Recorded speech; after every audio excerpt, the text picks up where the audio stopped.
Woi, pelan-pelan. Bukan jalan sirkuit, ini jalan kampung. Pau.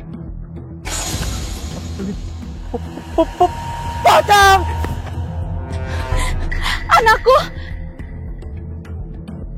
Innalillahi. Ini anaknya bapak sama ibu. Iya mas, tolong bantu bawa anak saya ke rumah. Baik pak.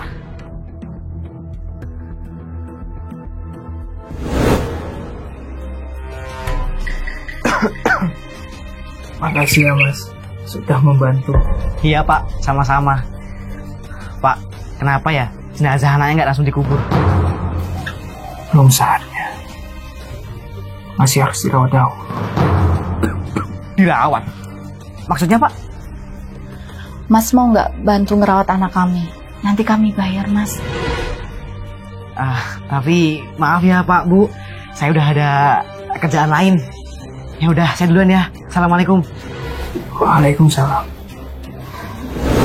Gila ya orang zaman sekarang.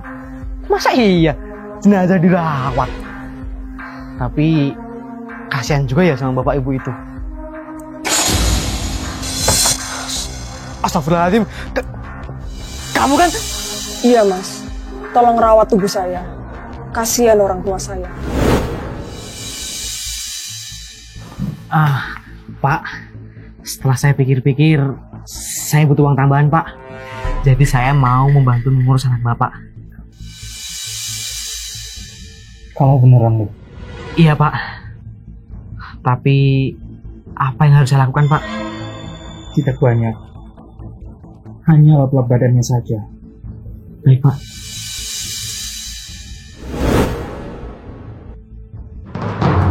Hah? Kok badannya bersih banget? Mana wangi lagi? Duk, Bapak sudah bawa orang yang ngurusin kamu. Kenalan dulu ya.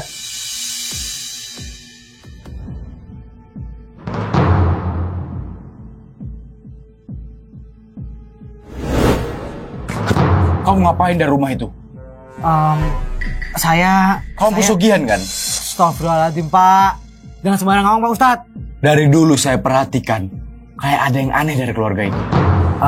Jujur, saya juga agak ngeri sih Pak Ustadz. Soalnya tadi saya disuruh bantuin ngurus pocongannya. Kalau gitu bawa saya ke sana. Saya mau melihat pocong itu. Baik Pak, mari. Ini Pak. Astagfirullahaladzim. A'udzubillahiminasyaitonirrajim. Bismillahirrahmanirrahim. Allahu Akbar.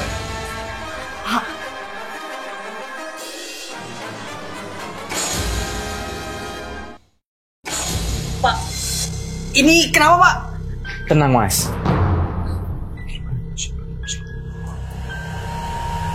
Alhamdulillah. Ada apa ini? Pak, tindakan Bapak ini haram. Saya tahu perilaku anak Bapak dulu sewaktu hidup. Mbak kenapa? Saya mau sholat Pak Ustadz. Ketika dia sakit, dia masih berusaha untuk sholat. Tapi ini permintaan dia sebelum dia meninggal.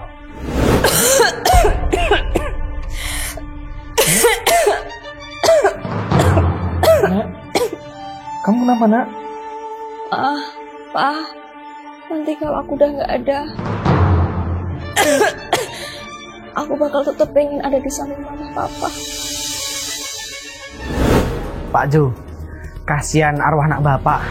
Lebih baik kita kuburkan Pak. Saya nggak mau tahu. Besok saya kesini, jenazah anak Bapak udah siap untuk dikuburkan. Assalamualaikum. Duluan Pak. Pak Ustadz. Sayang, aku yakin setelah ritual ini, anak kita akan hidup kembali.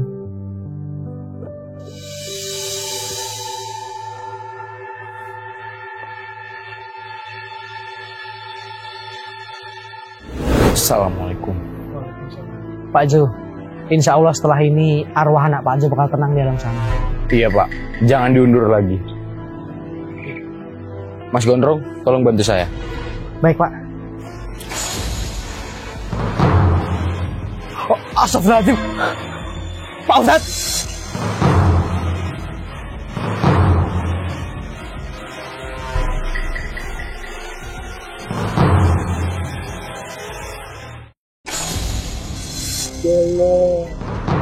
Tolong. Astagfirullahaladzim. Pak Ustadz, kok jadi gini Pak Ustadz? Anakku, Nak, kamu nggak apa-apa? Tolong. Allahu Akbar. Pak Ustadz, tolong kasihani anak saya. Jangan dikubur. Pak, kalau kasihan tuh dikubur Pak. Sudah Mas Gondrong, biarkan saja. Biarkan mereka kalau mau menyimpan pocong ini. Pak Ustadz ngomong gitu sih Pak.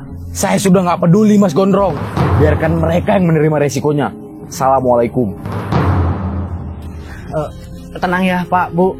Saya bakal bantu bawa jenazah anaknya ke dalam. Makasih, Mas.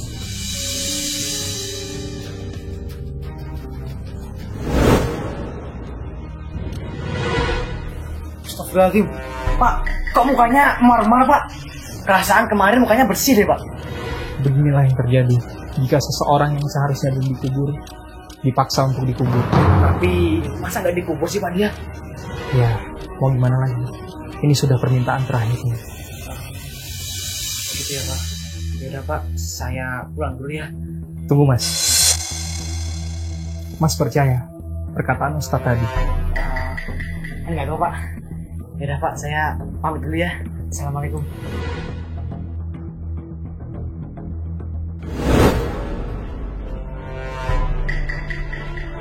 Kenapa?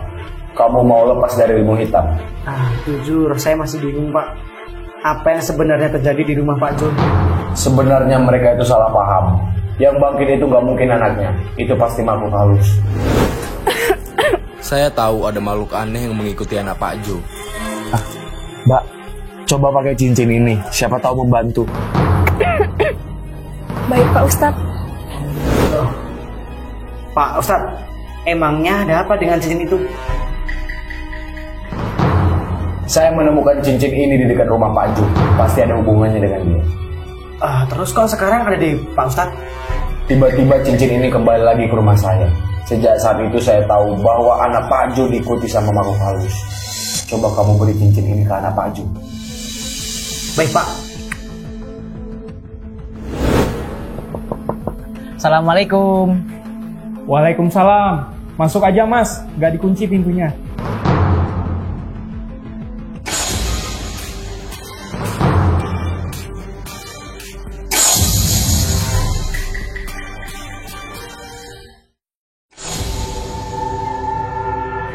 Mas Gondrong, ini anakku yang sudah bangkit kembali.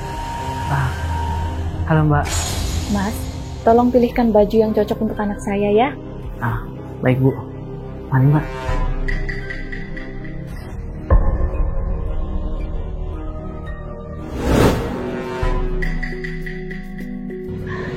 Anakku. Mas Gondrong, lihatlah anakku. Dia benar-benar hidup kan? Iya Pak. Tapi ini masih kurang cantik Pak. Gimana kalau kita tambahin aksesoris?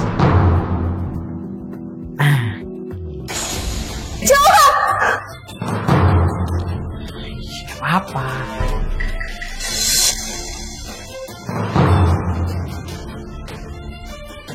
Loh Mas, kenapa anakku ini? Pak, Bu, mending kita bawa anak bapak sama ibu ini ke tempat Pak Ustadz. Tapi Udah Pak, cuman Pak Ustadz yang bisa nolong.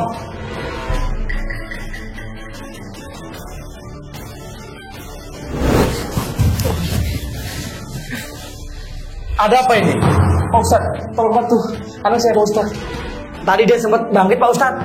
Bangkit? Iya. Berarti memang benar. Maksudnya? Saya sering mendapatkan energi jahat dari hutan dekat rumah Pak Jo. Ustadz sialan. Tunjukkan dirimu setan.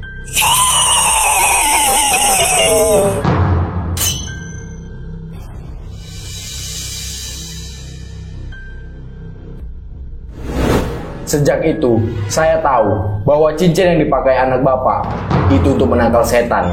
Terus kita harus gimana Pak Ustadz? Pak Jo, yang di dalam tubuh anak bapak itu setan. Kita harus mengeluarkan setan itu. Baik.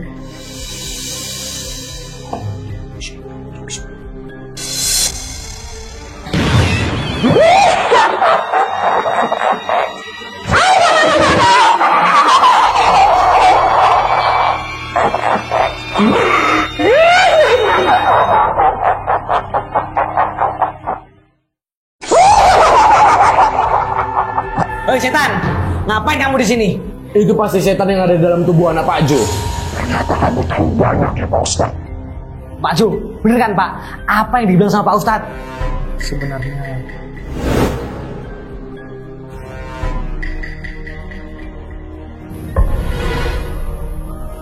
Ma, Pa, mau ngapain? Enggak. Ini semua buat kamu. Ma, Pa, ikhlasin aku. Sabar ya. Kamu sebentar lagi akan sembuh. Sayang. Rawat aku, asuh aku akan bangkit. oleh karena itu kami terus merawat badannya. Loh Pak Jo, Bapak lihat sendiri, badan anak Bapak diisi oleh setan itu. Pak Ustadz, bisa kan Pak usir setan itu? Sulit, kalau dia sudah buat perjanjian dengan Jo dan Arumi. Sayang, ini gimana? Pak, Bu, kuncinya adalah kalian harus ikhlas. Tapi Udah, nggak apa-apa. Pak, lihat Pak, arwah anak Bapak itu nggak tenang dengan cara seperti ini. baiklah,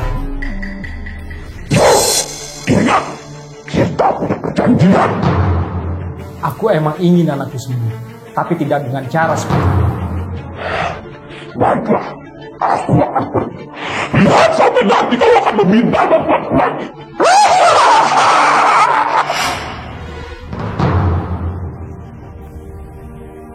Alhamdulillah. Pak, lihat Pak, mukanya kembali bersih Pak. Sekarang pasti arwahnya lebih tenang. Sekarang tinggal kita kubur jenazahnya.